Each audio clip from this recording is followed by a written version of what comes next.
In Texas, drones are now delivering prescription drugs to Amazon customers within an hour of their orders, promising them an end to long lines, uncomfortable wait periods, and public health discussions. Prescription drugs can only currently be delivered by drone to College Station, Texas, which is located about 95 miles northwest of Houston. Customers won't be charged an additional fee for the deliveries either. Now, joining us to discuss this further is Tomiwa Ajewole, who is analyst at financial derivatives company. Tomiwa, it's great to have you on the show. Good morning. Thank you for having me. Great, it's always a pleasure. Well, let's begin with Amazon's drone service impact in the healthcare sector, because that's where it's getting a lot of, excitement and traction. What can you tell us about that and generally on the scale? Yeah, so what we're seeing now is what the healthcare sector and the e-commerce space is going to look like in the near time. And, of course, Amazon is in the middle of it. It's not just an online retail shop. It has a cloud web service. It has the Amazon Pharmacy, which is an online pharmacy. And what the company is trying to do there is to reduce the golden window period, which is the time between when you feel a symptom and when you get a drug. So let's say, for instance, I'm feeling ill.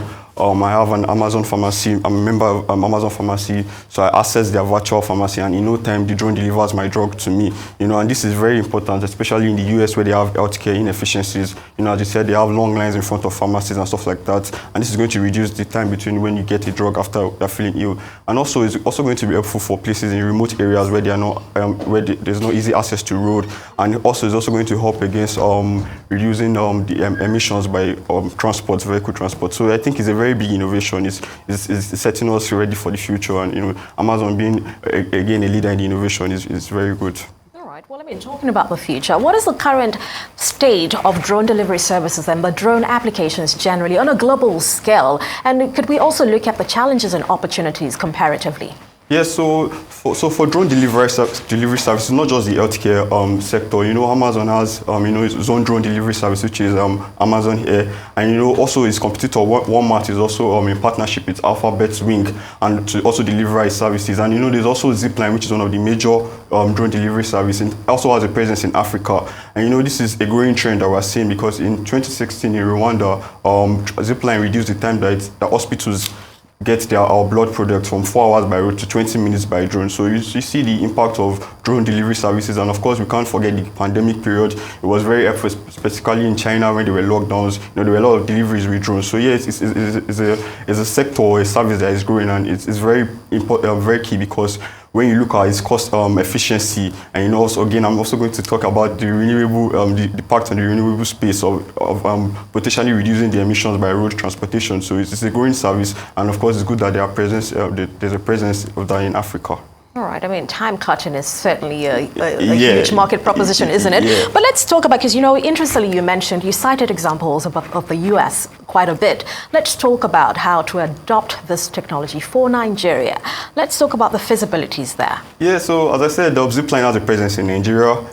Last year they came to Kaduna. The reason why they chose Kaduna was because, they want to take their service to a place where the demand is going to be, where there's going to be high demand for it. And, they came in June or 2022. By October, they reportedly already had over 3,000 deliveries by drone, and saved countless lives in Kaduna. The healthcare sector, speed is very important. So it's one of the areas where the drone delivery services is making a lot of impact. And, coming down to even the part of the impact it has on logistic costs. Logistic costs are currently on the rise in Nigeria, due to obvious reasons. And, one thing that dispatch riders are doing right now is, they get all their deliveries from morning to like 4, then they know, okay, this is where I'm going, this is where I'm going. Then they just start moving out by 4 p.m. And that it means that you are going to get your product late in the night. So, and of course, as we said, time is very important. So, given that right now that there's logistics costs on the rise, drone delivery services can help to shut down the cost. That's a space in the current Nigeria that drone delivery service can fill. That's a problem that it can solve. So yeah, of course that's the opportunity, but of course there are also challenges with that. Typically globally there are regulatory challenges with that, and then there are also concerns about the safety concerns, although there are cameras and sensors on the drones. But there's also the issue of where our people adopt it, because in the US we've had stories of people shooting down drones, and Nigerians can be crazy sometimes. If I see a drone flying, there'll be tendency to want to have something to do with that. So those are some of the challenges that can come into play. Right, which poses the question around operationally, in terms of operating it efficiently. What kinds of parameters would operators then need to factor in? Because you just cited some very key examples of challenges that we could face that are market specific. Yeah. How would you then possibly convince a logistics company to begin to adopt that alternatively? Basically, every initiative has its own challenges, but what you're going to look at is your cost-benefit ratio. If you're making a lot of profits, that is an incentive to go into something. I can't count how many dispatch companies we have in Nigeria yet, particularly in Lagos, because as e-commerce is growing, the logistic aspect is an important part that is also essential. So it depends on what profits, what are you gaining. If the profit margins are huge enough for your costs, then I think that's definitely something that you want to consider, regardless of challenges are there. But that's where innovation is required, and that's what things like Amazon is doing. So that's necessary. Oh, absolutely, profitability first. So once that makes sense, everything else flows, isn't it? All right. Well, let's shift gears a little bit and look at Tesla's decision to slow down its vehicle production capacity expansion. What do you make of that? Yeah, so what is happening here too is basically forces of law and the demand and supply.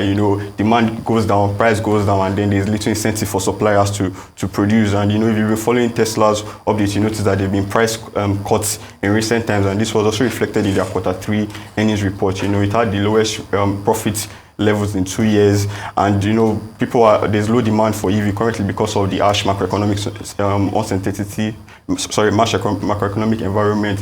We have inflation that was really high as of last year. Right now there's elevated interest rates, and there's possible recession or soft landing discussion. So as Elon Musk said, people will not want to buy new cars if there's macroeconomic uncertainty. So people are not buying new cars, and of course as a supplier, as I said, profitability is key. So you have to reduce supply also to protect your profit margins. But what does this tell us about the stage of the current state of the electric vehicle industry?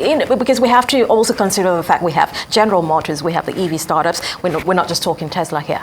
Yeah, so right now, of course, there's a reducing demand for EV vehicles, but one of the key things that matter for demand of EV is the shift to sustainable energy globally. So as long as there's always that mindset, that constant, in the long run, the demand for EV is going to be high.